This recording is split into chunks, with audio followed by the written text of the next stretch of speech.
Hello viewers, welcome to my channel. ঢাকের কালটি already পড়ে গেছে, তাই আজ আমি চলে এসেছি তোমাদের দেখাতে দমদম পার্ক ভারত চক্রের আজকে খুঁটি পুজো আছে। এখন আমি ঠিক ভারত চক্রের যে খুঁটি পুজোটা যেখানে হয়, পুজোটা হয়, তার ঠিক একদম সামনের পেছনে আমার দেখতে পাচ্ছ যে খুঁটি পুজোর অলরেডি প্রস্তুতি পর্ব শুরু হয়ে গেছে অলরেডি পুজো। তাহলে চলো দেখাই এবছরের থিম কি হতে চলেছে, তোমাদের দেখাবো। পুরো জায়গাটা খুব সুন্দরভাবে সাজানো হয়েছে এবং বাঁশ সাইডে রাখা রয়েছে। একদম পুরো জায়গাটা দেখাই, ছোট ছোট যে শিকলি বা পতাকা টাইপের সেগুলো দেওয়া হয়েছে, খুব সুন্দর লাগছে জায়গাটা এরকম ফুলের মালা দিয়ে। এবং প্রচুর দর্শক বন্ধুরা এসছে এই পুজোর, এই খুঁটি পুজোতে সামিল হতে। তাহলে চলো যাওয়া যাক ভেতরে। ওয়েদার খারাপ থাকার কারণে এখন বৃষ্টি শুরু হয়ে গেছে।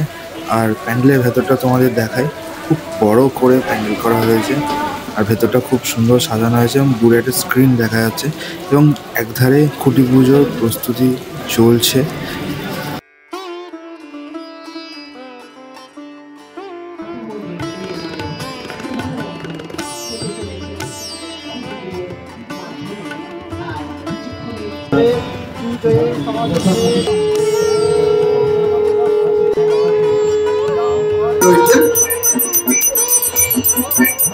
শ্রী কল্যাণ রুদ্র মহাশয়, আমি প্রথমেই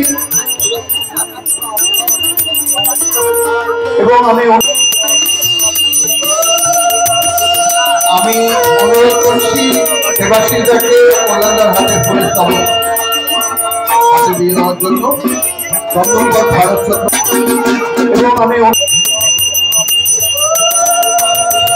আমি অনুরোধ করছি দেবাশিসদাকে কল্যাণদার হাতে ফুলের তবে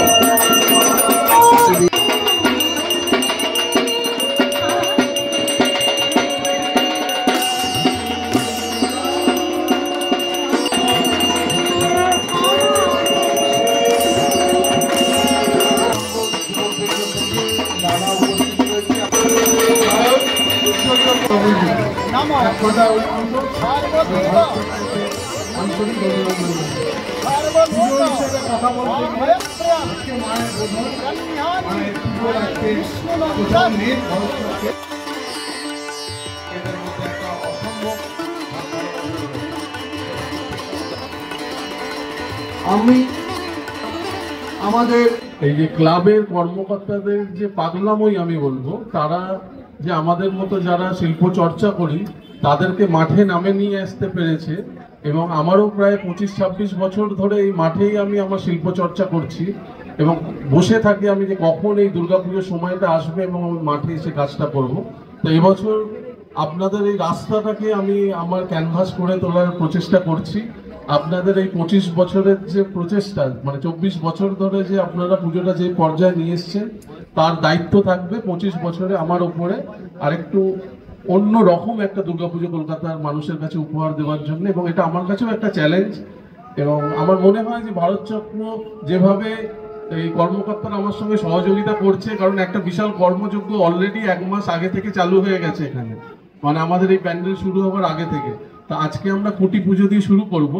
তা আমার তো ভাবনা চিন্তা করি, কিন্তু আমার সঙ্গে যারা কাজ করে আমি একটু তাদেরকে ডেকে নিচ্ছি, কারণ তারা থাকে বলেই কিন্তু আমার ভাবনাগুলো মানুষের সামনে পৌঁছয়।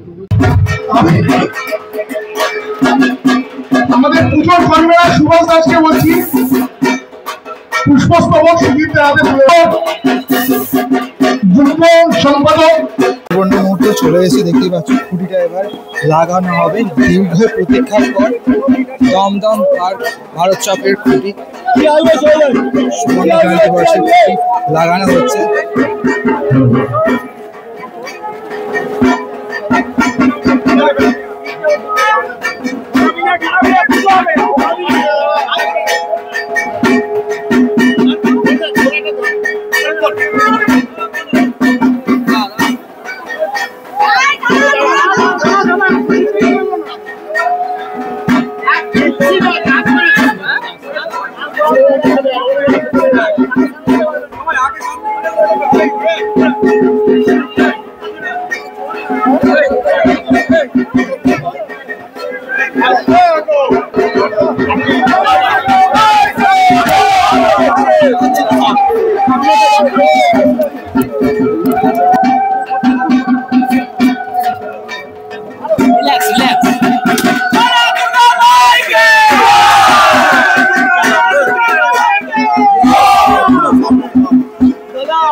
দাদা, এবার আমরা ভারত চক্রে কি পাচ্ছি এবং কি চিন্তা?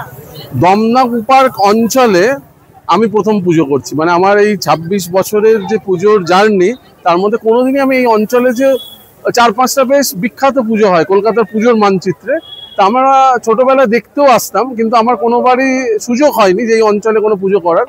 কিন্তু এবছর প্রথম আমি দমদম পার্ক এই অঞ্চলে পুজো করছি, এবং এমন একটা পুজো করছি যে ভারত চক্র, তাদের আবার 25 বছর, সুতরাং একটা বাড়তি দায়িত্ব।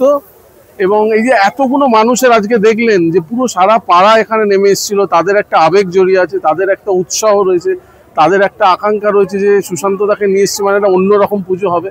তা এই বাড়তি চাপগুলো আমাদের নিতেও ভালো লাগে, এবং আমি আশা করছি আমি যে ধরনের পুজো বিগত কয়েক বছর ধরে কলকাতায় করে আসছি, তারই এক্সটেনশন, তারই আরেকটু এগিয়ে যাব আমি দুর্গার কাছে, সেরকমই একটা পুজো আমি ভারত চক্রে করবো। এবার প্রতিমাটা কি থিমের সঙ্গেই, মানে এই যে থিম শব্দটা যে কি হবে আমি এই মুহূর্তে জানি না, কারণ আগামী পরশুদিন থেকে আমরা এখানে ফিজিক্যালি কাজ শুরু করব, এবং আমার কাজের যে প্রসেসটা এতটাই আপেক্ষিক যে আমি হয়তো এখন যেতে যেতে বাড়িতে যাব একটা ভাবনা নিয়ে যে আমি এটা করছি, কিন্তু কালকে বা পরশুদিন সকালে এসে আমি জানি না সেটা করব কিনা।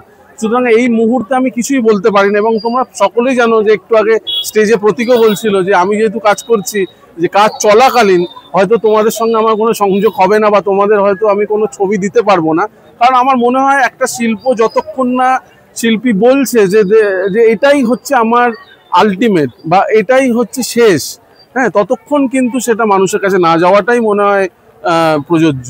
কারণ একটা সিনেমা তখনই ফিল্মে রিলিজ হয় যখন তার এডিট হয়ে যায়, যখন তার সঙ্গীতটা পড়ে যায়, যখন তার আলোটা হয়ে যায়, যখন তার মানে সম্পূর্ণভাবে যখন ভাবনাটা একত্রিত হয়ে চলে আসে, তখনই আমার মনে হয় শিল্পটা রূপ পায়। তা আমাদের এই দুর্গাপুজো শিল্প তাই, মানে এটার বিচ্ছিন্নভাবে এটা দেখার কোনো মানে বিচ্ছিন্নভাবে এটাকে দেখে কিছু বোঝাও যাবে না। আরেকটা যে এই বারবার বলা হয় যে দুর্গাপুজো সংরক্ষণ, এই যে ছোট ছোট অংশ নিয়ে গিয়ে সংরক্ষিত করা হয়, আমার মনে হয় সেই বিচ্ছিন্নভাবে ওই দুর্গাপুজোটাকেও কিন্তু পাওয়া যায় না।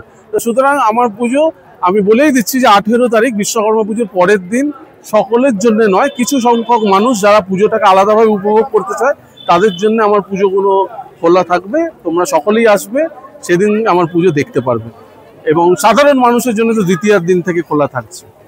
ধন্যবাদ তোমাদের প্রত্যেকটা চ্যানেলের মানে মাধ্যমে আমি সাধারণ দর্শক যারা দেখছে এবং তোমাদের চ্যানেলের যারা সাবস্ক্রাইবার তাদেরকে আগাম পুজোর শুভেচ্ছা, এবং আসুন কলকাতার পুজো দেখুন এবং কলকাতার পুজোকে সারা বিশ্বে ছড়িয়ে দিন। আমাদের কিন্তু একটা বিশাল দায়িত্ব প্রত্যেকের কাছে। কলকাতার পুজোটা শুধুমাত্র কলকাতার মধ্যে আছে, কলকাতার বাইরে আমাদের পাশের স্টেটের মানুষও জানে না কলকাতায় দুর্গাপুজো। এখন শুধু দুর্গাপুজো হয় না, দুর্গাপুজোয় একটা শিল্পের নতুন আঙ্গিকে পরিণত হয়েছে, যে মানুষ এসে এখানে একটা শিল্পের নতুন ভাষা খুঁজে পায়। তা এইটা যত মানুষ আসবে তারা কিন্তু তাদের কাছে এটা স্মরণীয় হয়ে থাকবে। কারণ তোমরা জানো, তোমরা সবাই বিভিন্ন কাজে হয়তো যুক্ত, কিন্তু তোমাদের সকলের কাজ ছেড়ে দিয়ে তোমরা এই দুর্গাপুজোর খুঁটি পুজো এসছো কভার করতে, এবং বসে রয়েছে যে কবে দুর্গাপুজোর মণ্ডপটা খুলে দেওয়া হবে সেইটা তোমরা ক্যাপচার করে তোমাদের ব্লগের মাধ্যমে সারা পৃথিবীতে ছড়িয়ে দেবে।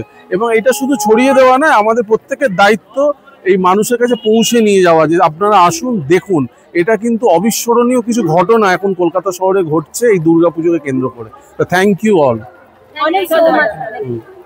2025 সালে দমদম ভারত চক্রের খুঁটি পুজোর মাধ্যমে পুজোর সূচনা হয়ে গেল। আজকের ভিডিওটা এই পর্যন্তই, দেখা হবে নেক্সট ব্লগে। ভালো লাগলে অবশ্যই চ্যানেলটাকে সাবস্ক্রাইব, লাইক, শেয়ার, কমেন্ট করতে ভুলো না। আর কেমন লাগলো জানিও অবশ্যই।